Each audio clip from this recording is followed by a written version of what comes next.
Hello, Namaskar. This is First Post and you're watching Vantage with me, Palki Sharma.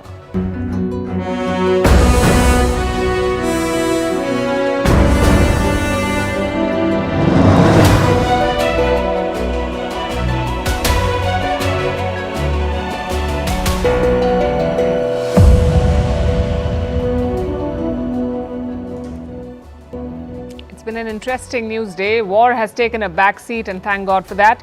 In focus tonight is a national sale in China, where the government is offering discounts on washing machines and cars. You may ask why. This is their grand plan to revive the Chinese economy. Does it make sense? Will it work? We'll bring you the projections. Meanwhile, in the US, college campuses have become political battlegrounds. There are widespread protests and arrests over the Israel-Hamas war. In West Asia, Turkey and Iraq have signed a major deal. We'll tell you why this is politically and economically significant for the region. In the UK, Rishi Sunak's controversial Rwanda deportation bill has been passed. Why is it a win for the Prime Minister? How deepfakes are disrupting the election in India, with dead leaders turning up to campaign. Why Pakistan's ban on X is a problem, but America's impending ban on TikTok can be justified. Is Russia jamming GPS of flights over Europe? What will this appraisal season look like? What is a dry promotion? Why Saudi Arabia's Neom project is in trouble and why trying something new will help you. We'll explain the headlines first. Over 200 aftershocks hit Taiwan. It comes more than 2 weeks after a deadly earthquake struck the island. The tremors lasted for over 12 hours. There were no casualties. On the 3rd of April, Taiwan was hit by its strongest quake in 25 years. Since then, there have been more than 1,000 aftershocks. Hezbollah says it has launched a drone attack on Israeli bases. Earlier today, an Israeli drone strike killed one of its members in South Lebanon. This is Hezbollah's deepest strike into Israeli territory since the Gaza war began. Since October, tensions between the two have been escalating.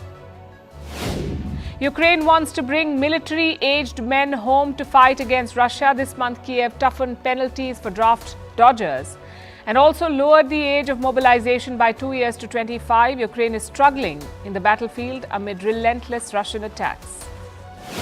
Armenia and Azerbaijan start border demarcation work. It's part of the normalization efforts between the regional foes. Last month, Yerevan agreed to Baku's demand to return 4 border villages. The two countries have been locked in a decades-long conflict over Nagorno-Karabakh.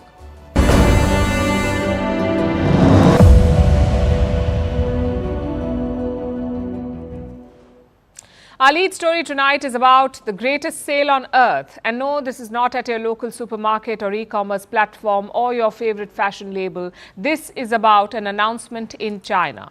Their government has launched a great sale for the people, for them to buy new cars and appliances like washing machines.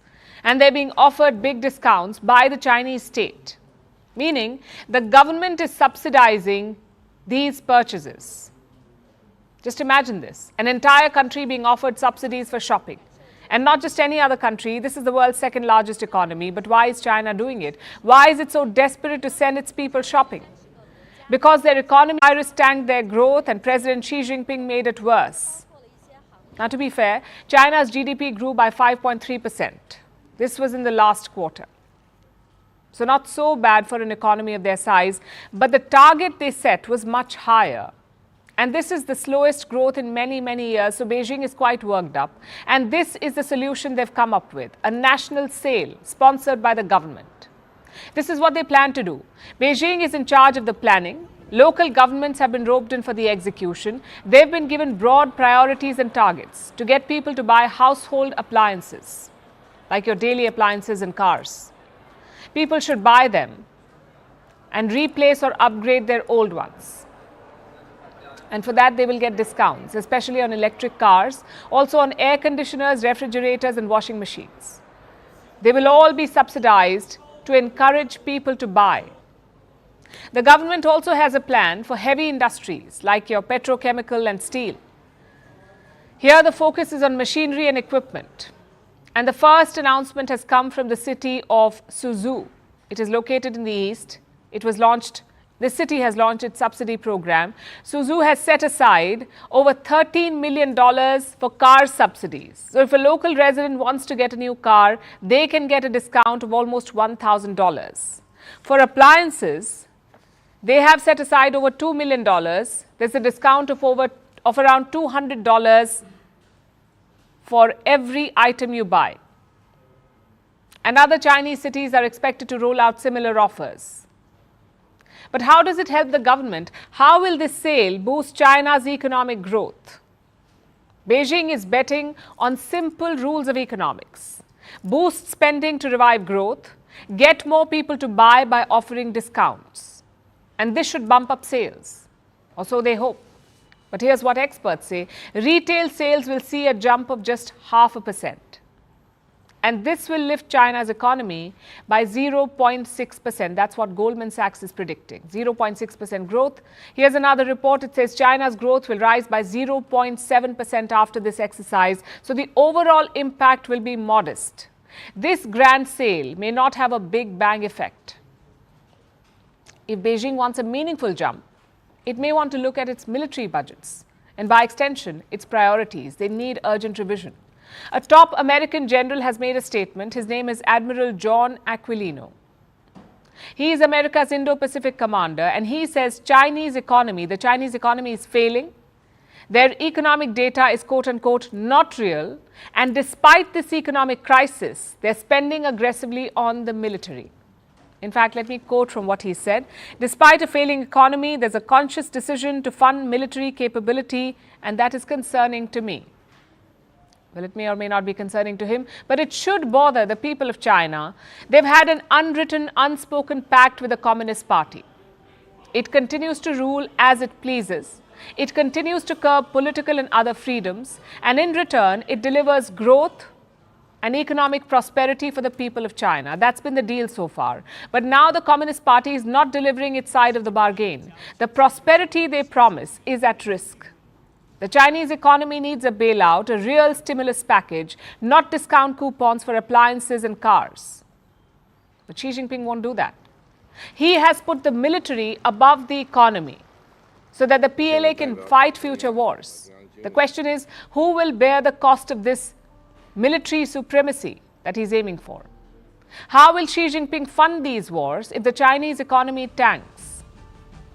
It's a vulnerability that the US wants to exploit. Reports say Washington is looking to sanction Chinese banks. We don't have the names yet, but we can tell you on what grounds these sanctions could be imposed.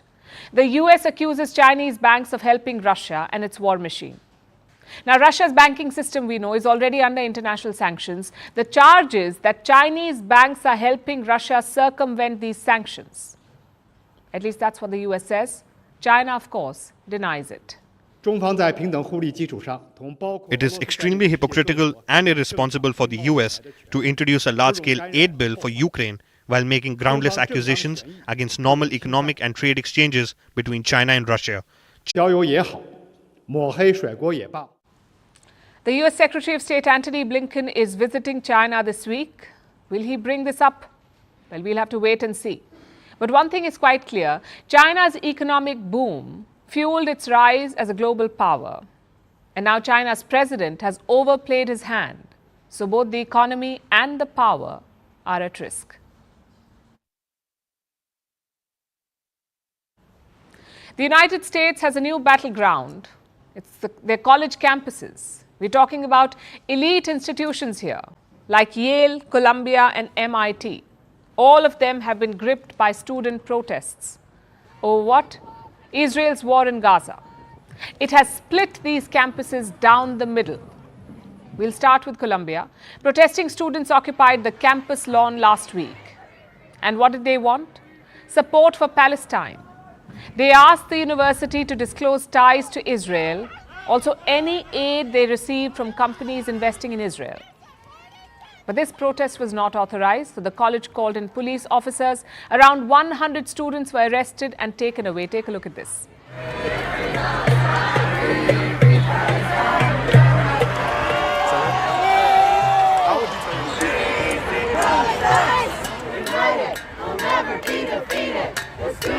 United, we'll never be defeated.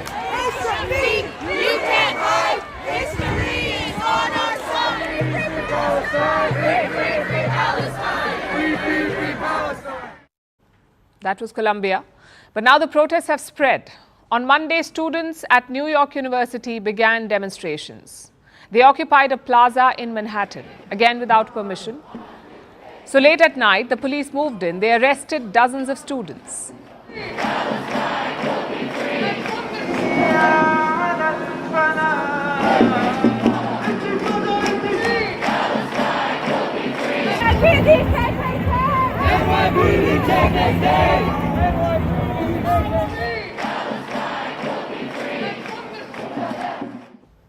Finally, there were protests in Yale. Dozens of students blocked roads near the campus. Around 45 of them were arrested.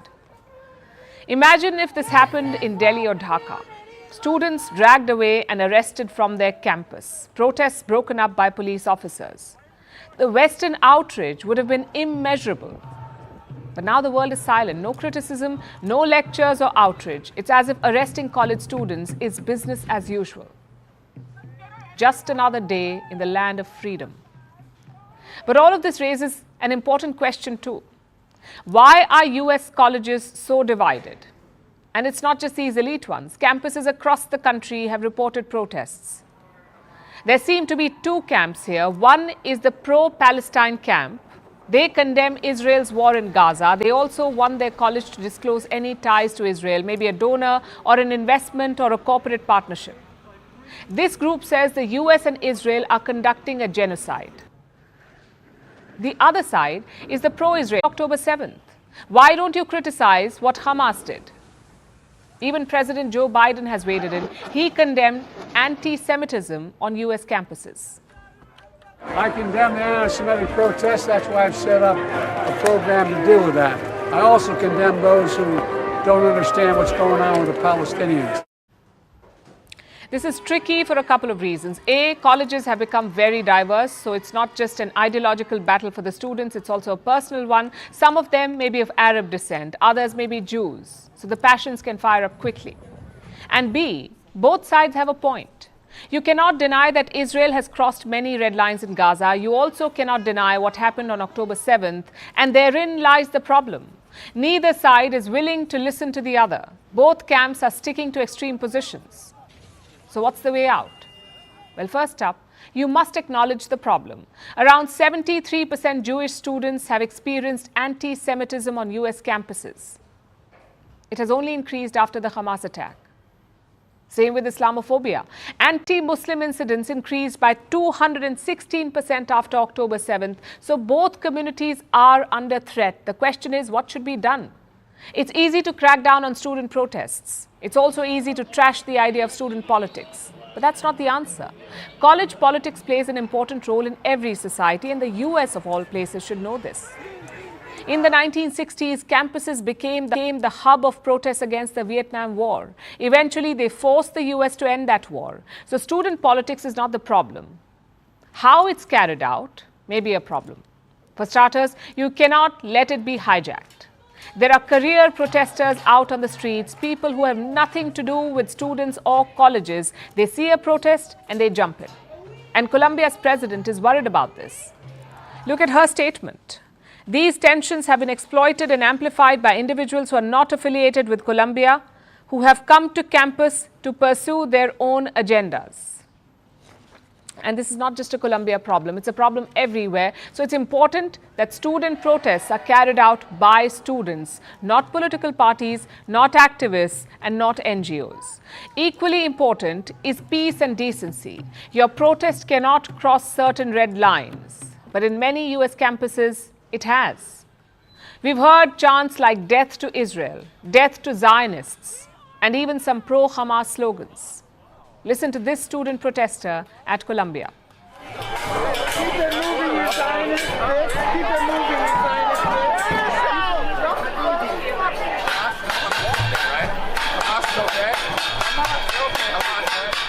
We are Hamas! You're Hamas, wow. That's a good one. You're what? You're Hamas? Yes, we're all Hamas, pig! And this cannot be accepted. Your freedom of expression cannot be a call for genocide. Same with violence. Just consider what is happening in Colombia, and all in-person classes have been cancelled there. Why? Because teachers and students cannot reach the campus. They've been blocked by pro-Palestine groups. Again, this is not acceptable. So what we need is moderate politics. You're free to disagree with other students, but you must hear them out first, and you cannot abuse or cancel them. Plus, student demands must be carefully thought through. Asking your university to criticize Israel is one thing, but asking it to abandon Israeli donors is quite another. There's a lot at stake here, maybe scholarships or infrastructure projects or faculty payments. So it's not a call for students to make. It's a decision that is taken by responsible administrators, and the students must remember this. Their protests and voice carry a lot of weight, but it must be exercised responsibly. Vantage continues after a short break. Well, it's time for the big Trivandrum battle. I'm joined here at the Trivandrum Central with none other than the BJP candidate, Union MOS Rajiv Chandrasekhar. Rajiv, final stretch, absolutely last day of campaigning going on. Last but one. Last but one.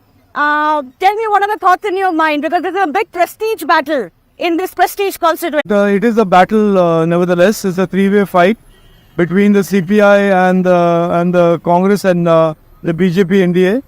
And it's a battle not so much about people as much as it's about the future of Thiruvananthapuram. And I have made it very clear from the 4th of March when I first came here, after my candidature was announced, that Thiruvananthapuram over the last 15 to 20 years has had very little to show in terms of progress and development. And I intend to change that, and that is my candidature. So I am extremely happy today that the people of Trivandrum are responding to the message of prosperity and jobs and skills and investment. And they want to certainly shrug away the last 20-25 years of rhetoric, unfulfilled promises, and really get somebody who can deliver. You know, Shashi Tharoor's kind of building a campaign that you don't know what work has happened in the last 15 years in Trivandrum because you haven't been here. Yeah, that's fine. I think Tharoor is entitled to his opinion and his wisdom and his...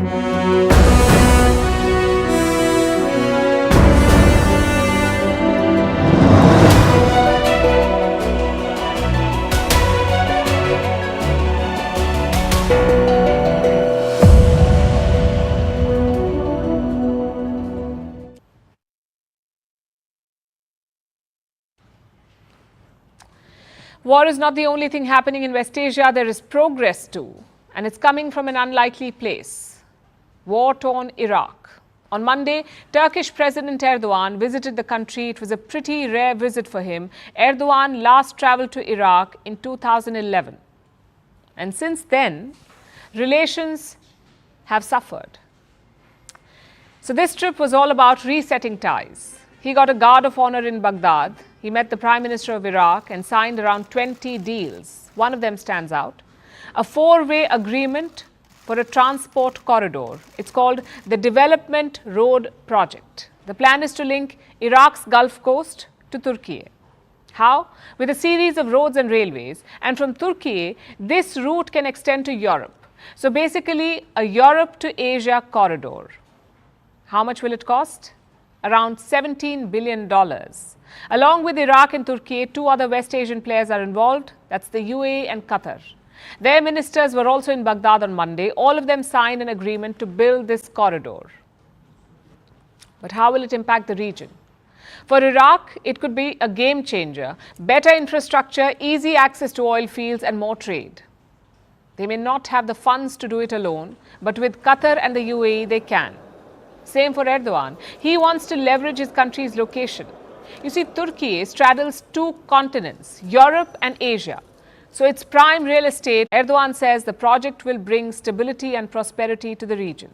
We emphasize the vital importance of the Development Road Project in terms of this goal. With the Memorandum of Understanding we signed, we reinforced our determination regarding the strategic planning, which will contribute greatly to the stability and prosperity of our entire region, especially Iraq.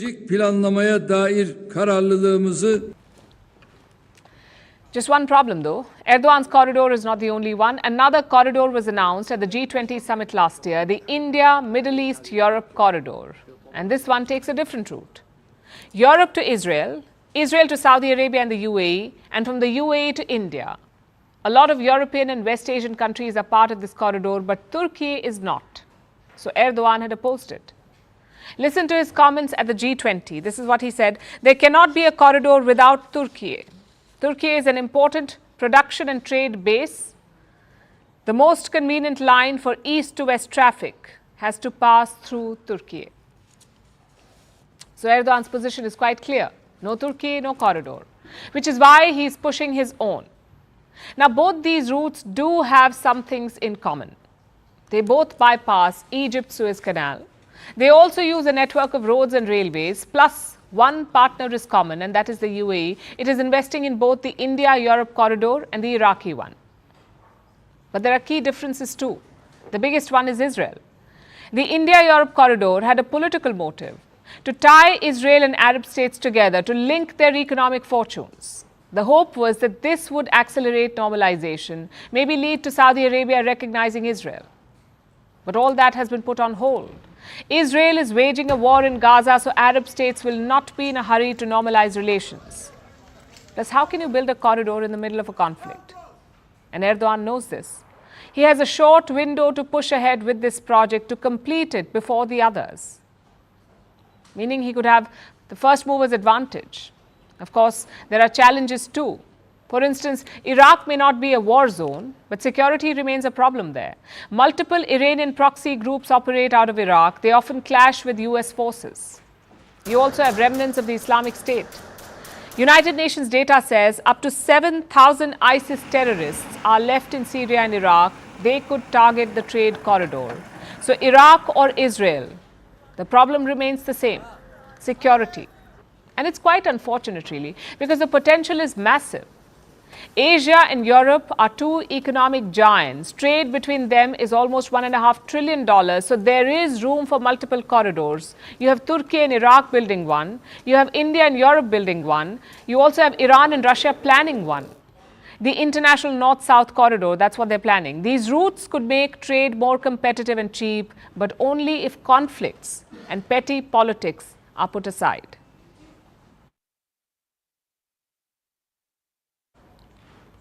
Our next story is from the UK, where Prime Minister Rishi Sunak has won a major battle. The British Parliament has finally passed the Rwanda Bill. It's a controversial law. It allows the UK to deport asylum seekers, packing them off to Rwanda, a country in East Central Africa. The British Parliament has passed this law.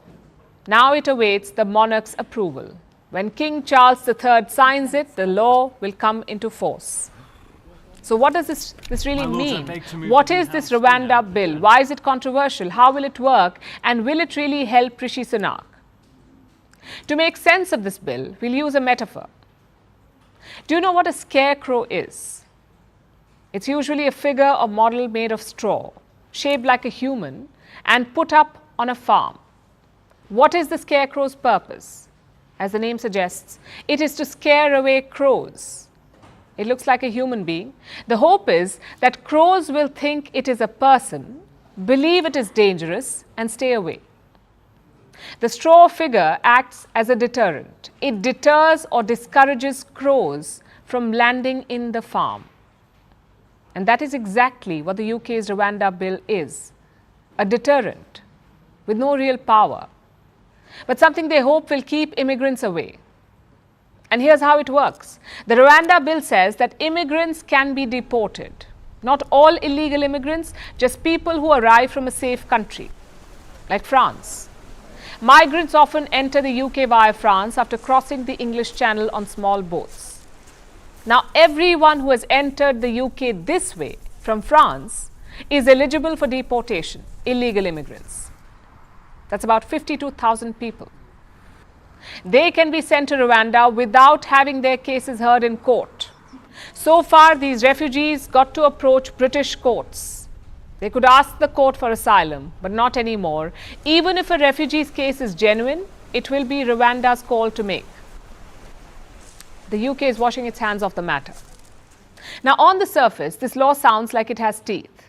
Everyone who entered illegally will be kicked out. No court hearings, no exceptions. But think about it for a moment. 52,000 people is no joke. Imagine having to round up that many immigrants, then putting them on flights without hurting them in the process and making sure they're medically fit to fly, also simultaneously fighting off legal challenges from lawyers representing these migrants. How fast do you think the UK can accomplish that for 52,000 people? Let me show you some figures, in fact. The maximum number of people that Britain deported in 1 year was about 15,000. 15,000 people in a year deported. This was way back in the year 2012. Since then, the number has decreased to about 5,000 a year. That's how many people they're able to deport. Even if Rishi Sunak manages to bring deportations back up to 15,000, it would take him 3.5 years to send the migrants to Rwanda. And these are the 52,000 presently in Britain. It'll take him 3.5 years. Meanwhile, more of them keep coming. Last year, almost 30,000 migrants came via the English Channel. So if you do the math, the Rwanda plan doesn't really work. Unless, of course, the people stop coming. If they're too scared to come to the UK in the first place, if the channel crossings stop, if the inflow is lower than the deportations, only then will the UK's illegal immigration problem end. And that, you could say, is the real purpose of the Rwanda bill. It is not so much about sending people to the African country, it is about scaring people who are thinking about entering the UK. Now, Sunak has been given permission to put up a scarecrow, and his plan is already in motion. But we are ready. The first flight will leave in 10 to 12 weeks. Now, of course, that is later than we wanted, but we have always been clear that processing will take time. Sunak says the first flight will leave in 10 to 12 weeks, which means July. It's still a few months away, but look at the impact. If, before I came here, you say that, they sent me in Rwanda, I never come here. Would you have come to the UK if you'd have known you could end up in Rwanda? Never. Never. Do you think it will stop other people coming now? Yeah. I say to all asylum, don't come into UK. So it seems to be working already, acting as a deterrent. If this continues, then Sunak may actually bring immigration numbers down, but we will not know for sure until the first flights take off, until July at least. So we have to wait and watch. But Rishi Sunak did win something yesterday. He won a major political battle. His flagship immigration law has passed, and this has happened just before the election. Now, we know that Sunak is deeply unpopular. His party is set to lose the next election. So if he can get even one symbolic flight off the ground to Rwanda, he might win back some votes for his party. Politics, after all, is more about emotions and messaging than facts or effectiveness. So Sunak has a new election gimmick. What about the other side of the story? What about Rwanda? Well, they're getting millions to take in the refugees. They've already received £290 million. They'll get another 100 million at least, plus £20,000 for each migrant they've taken. And £120 million after just 300 migrants reach Rwanda. Sunak's office has refused to make the final bill public, but Rwanda is definitely making a fortune, thanks to British taxpayers. So the African country might be the only real winner in this story.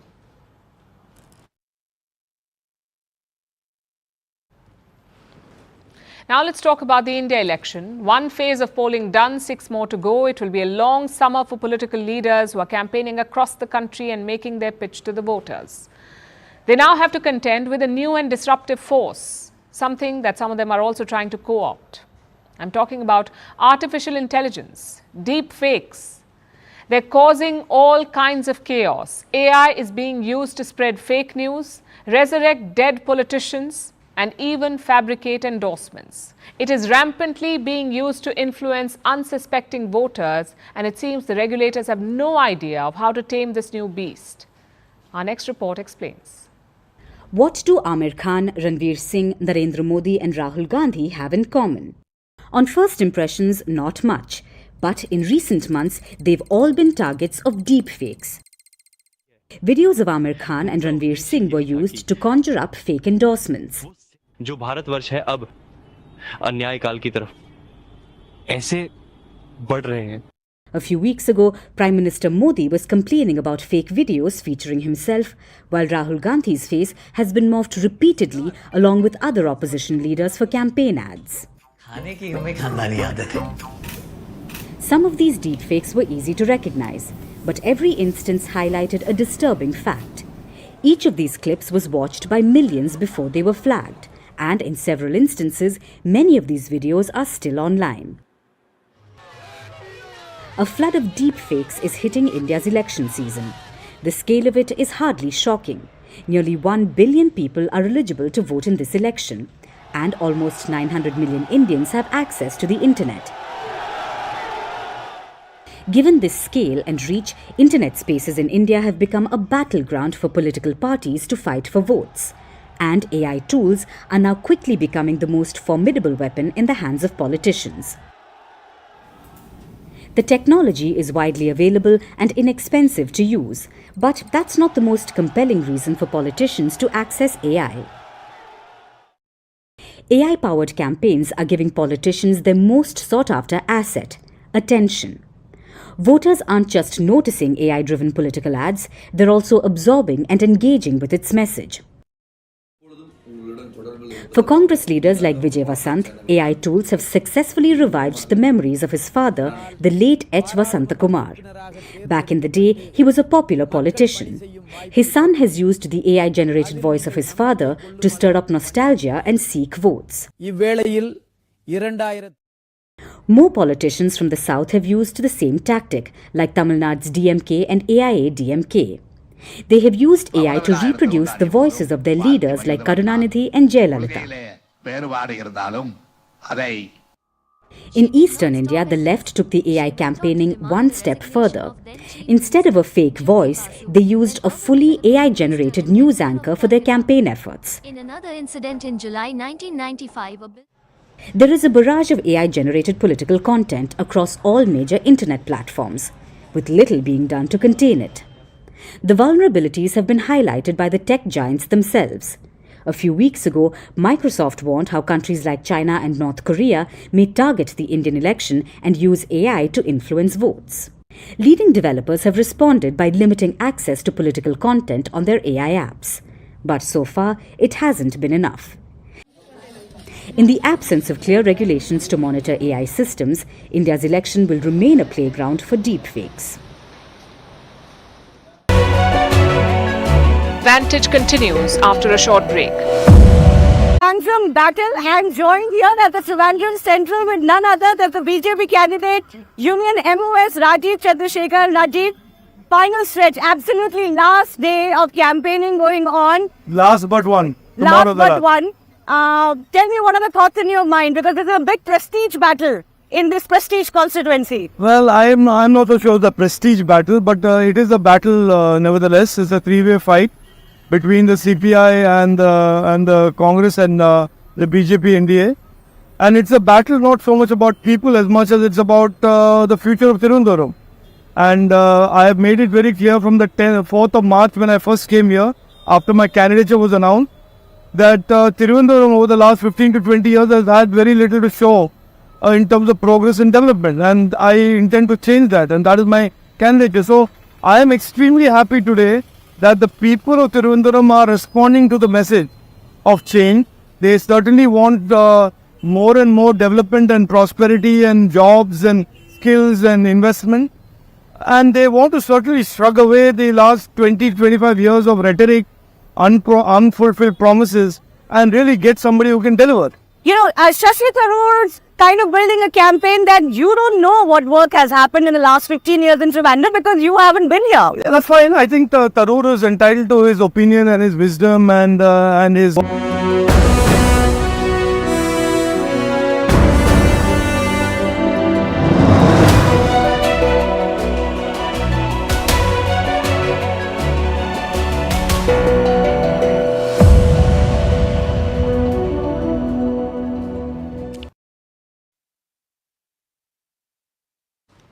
So technology is everywhere, which also makes it a target.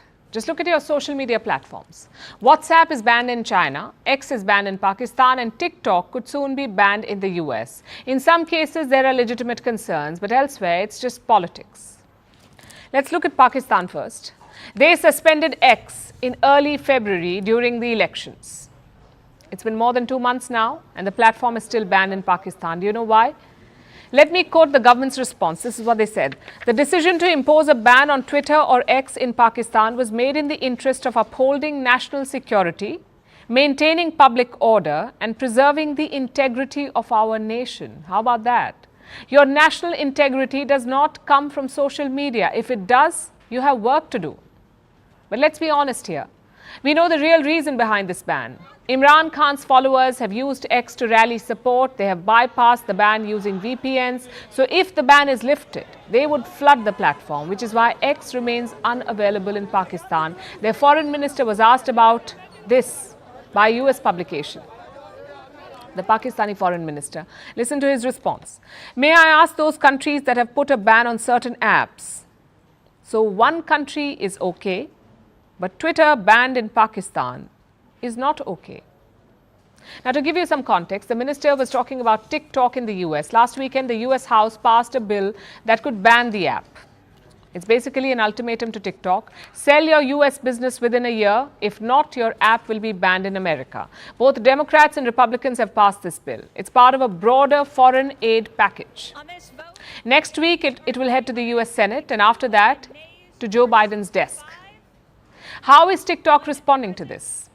Their position has always been clear. We do not share data with the Chinese Communist Party. Any ban would trample on free speech. That's what TikTok says, and it has been sticking to that position.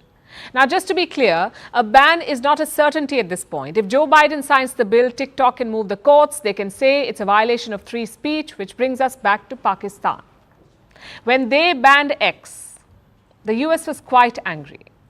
Washington asked Pakistan to restore access.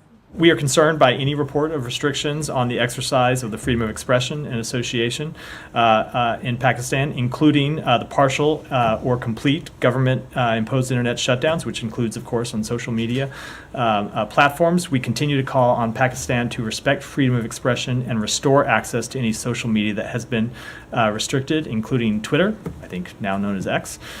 We have and will continue to emphasize the importance of respecting these fundamental freedoms during our engagements with Pakistani officials.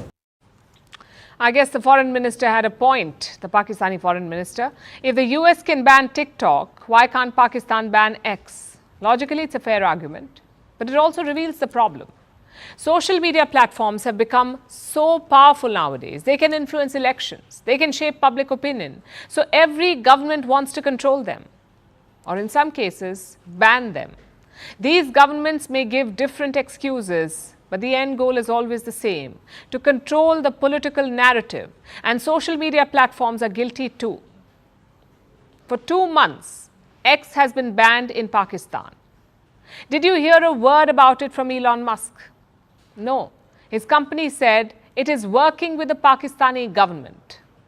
Compare that to his response in Australia. Regulators in Australia asked X to take down a video. It was footage of last week's church stabbing in Sydney, an incident which has been called terrorism. And guess what Musk did? He refused. Musk says the video has been censored in Australia, but he will not do it elsewhere. So Australia's Prime Minister has lashed out at Elon Musk. He's called him an arrogant billionaire.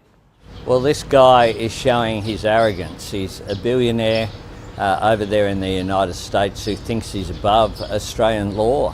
And he's fighting for the right to show violent videos on his platform, something that can cause damage to young people, we know, and a great deal of distress, something that will add to social division. In this case, the government is right.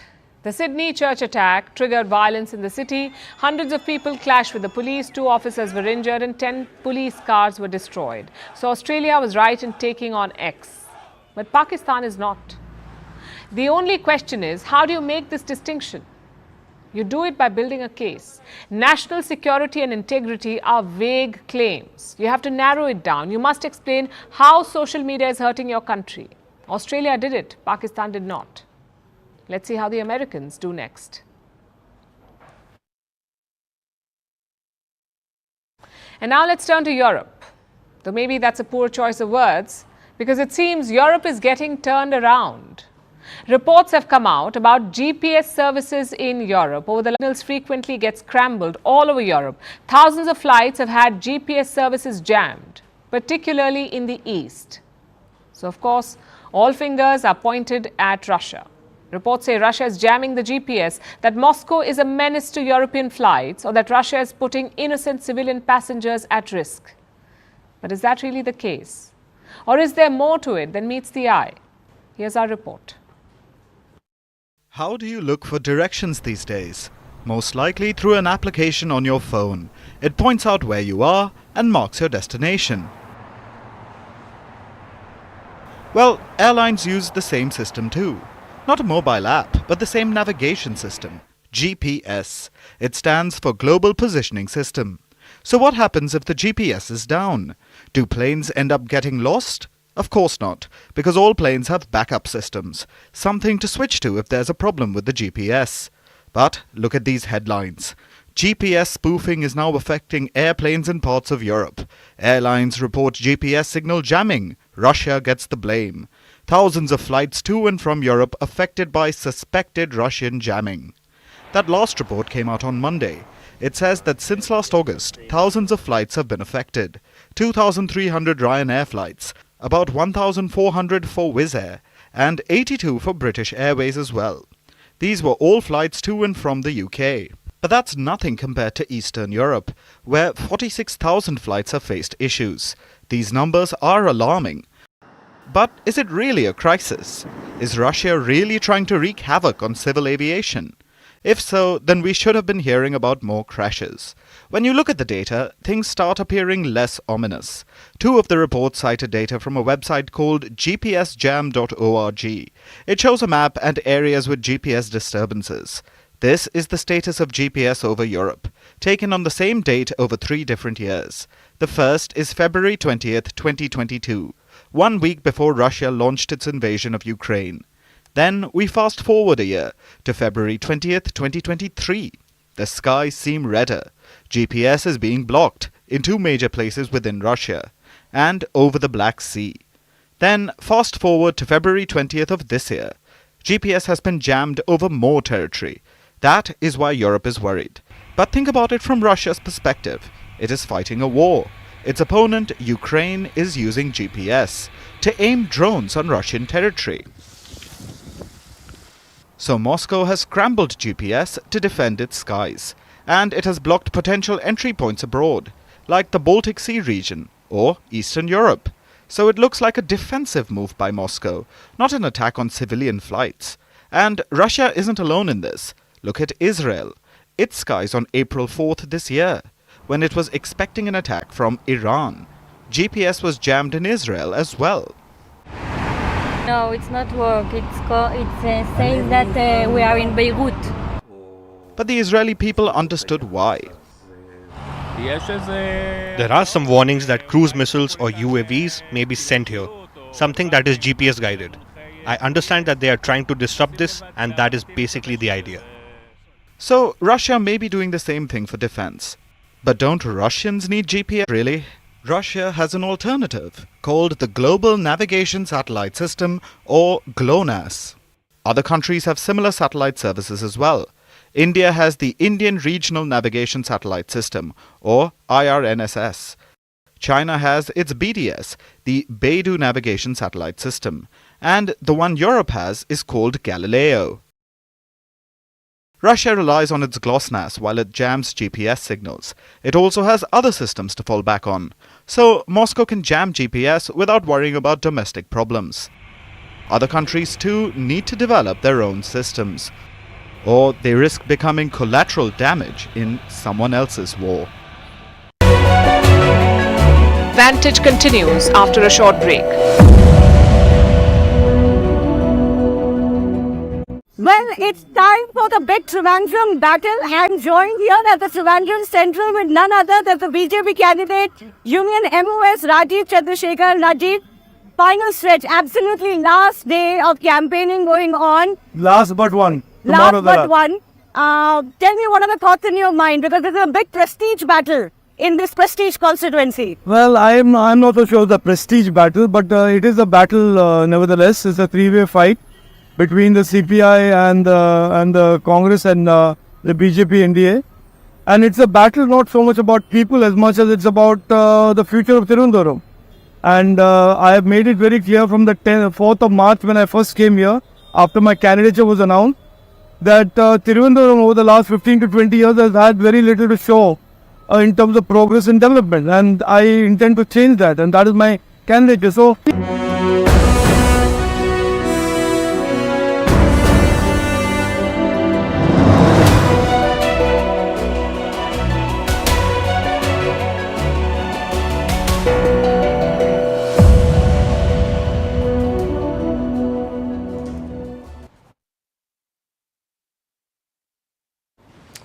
In 2017, Saudi Arabia announced Neom, a mega city built in the middle of the desert. It was supposed to be a futuristic, car-free utopia, but looks like the project is running on fumes.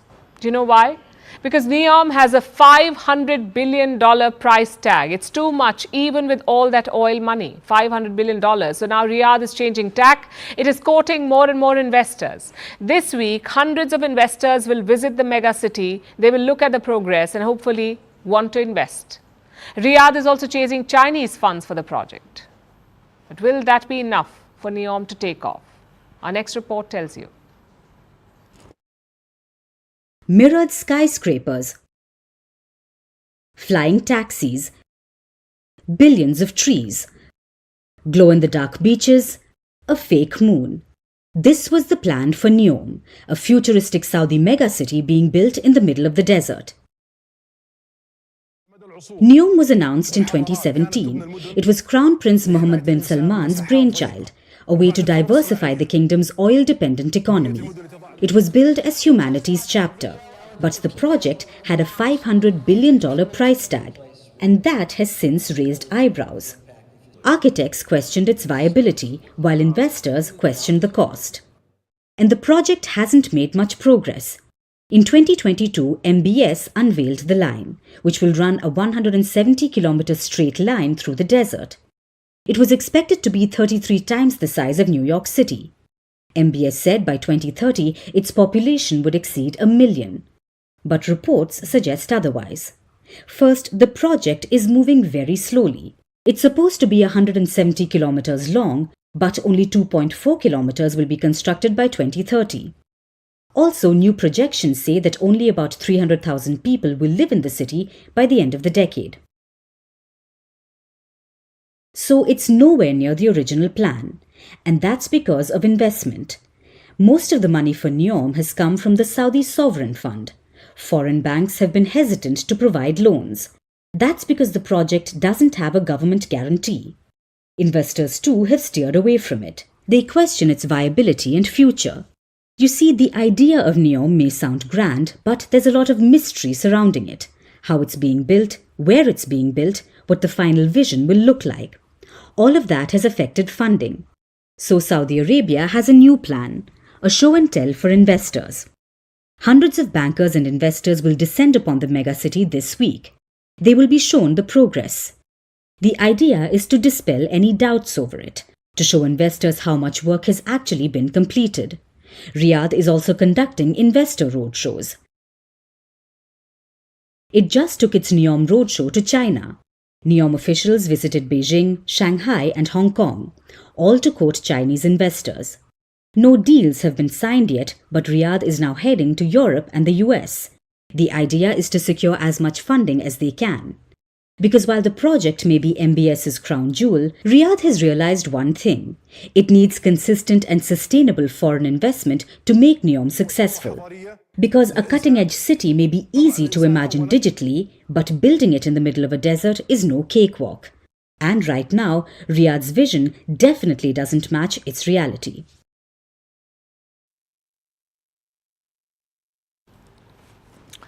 The fancy serum that you eyed now blends in with your skincare products on the shelf. What was once a heady romance has morphed into a familiar face across the dinner table, and your roommate's yell has turned into background noise. Things that once amazed or appalled you become ordinary over time. And this is a common human phenomenon. Scientists have a name for it. They call it habituation, where people respond lesser to stimuli that repeat. Sometimes this can be a good thing. It increases your threshold to deal with an annoying boss or the traffic in your city. You get used to it. But sometimes it also creates problems. When things seem too ordinary, a routine sets in and welcomes its best friend, boredom. Soon every day appears to go in a blur. So is there a way out? Can you stop time from flying by? According to researchers, yes, you can. And science holds the answer.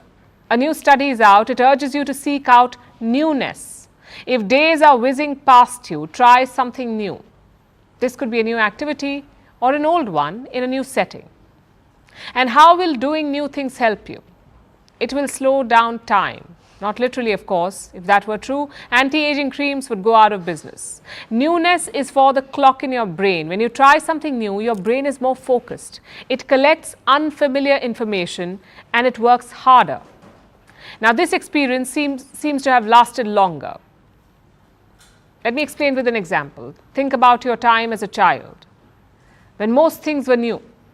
So you were constantly creating new memories. Now, when you look back at your summer holidays as a child, you think of them as long, fruitful and fun. But as an adult, this summer is like any other.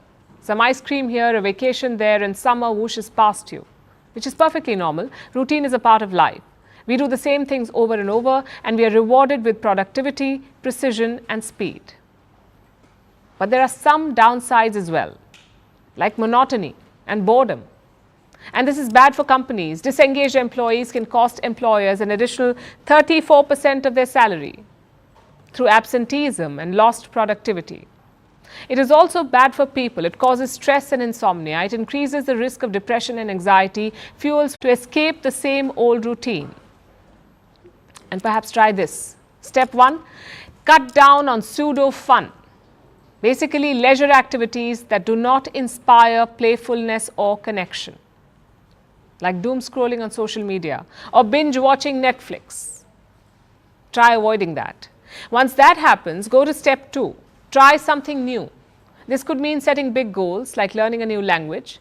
It could also be something small like potting a plant or doing something you've always wanted to do but never could, including things you wanted to master as a child, like riding a bicycle or learning how to swim. It is daunting to be a beginner as an adult. But learning is not just for the young. So pick any activity. It can be creative, whimsical, quiet or challenging. Anything goes as long as you're having fun with it. You engage with it. And many benefits will follow. Studies prove that you will feel refreshed, happier and less stressed. You'll also be more productive, creative and favorable to outsiders and in a state of feeling focused and present. You'll be less self-critical. But most of all, you will make memories that may last forever, quite literally. Vantage continues after a short break. Well, it's time for the big Trivandrum battle. I'm joined here at the Trivandrum Central with none other than the BJP candidate, Union MOS Rajiv Chandrasekhar. Rajiv, final stretch, absolutely last day of campaigning going on. Last but one. Tell me, what are the thoughts in your mind? Because there's a big prestige battle in this prestige constituency. Well, I'm not so sure the prestige battle, but it is a battle nevertheless. It's a three-way fight between the CPI and the Congress and the BJP NDA. And it's a battle not so much about people as much as it's about the future of Thiruvananthapuram.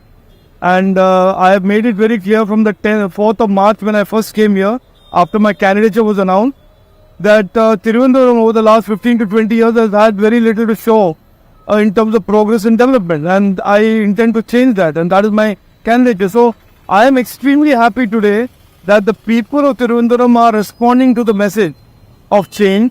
They certainly want more and more development and prosperity.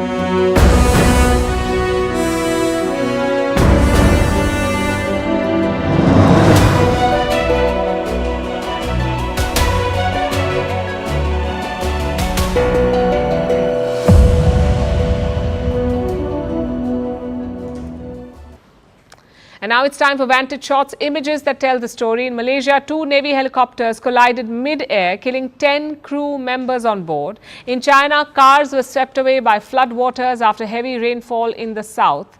And in Canada, a train caught fire while travelling through downtown London.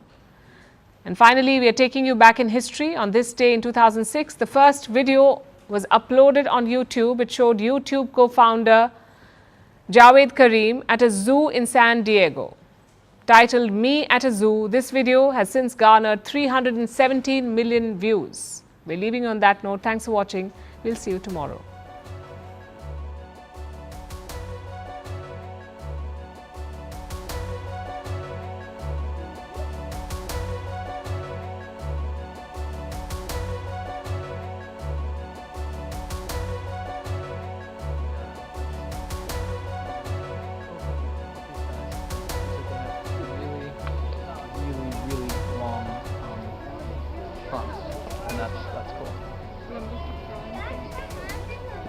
And that's pretty much all it is.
Well, it's time for the big Trivandrum battle. I'm joined here at the Trivandrum Central with none other than the BJP candidate, Union MOS Rajiv Chandrasekhar. Rajiv, final stretch, absolutely last day of campaigning going on. Last but one. Last Tomorrow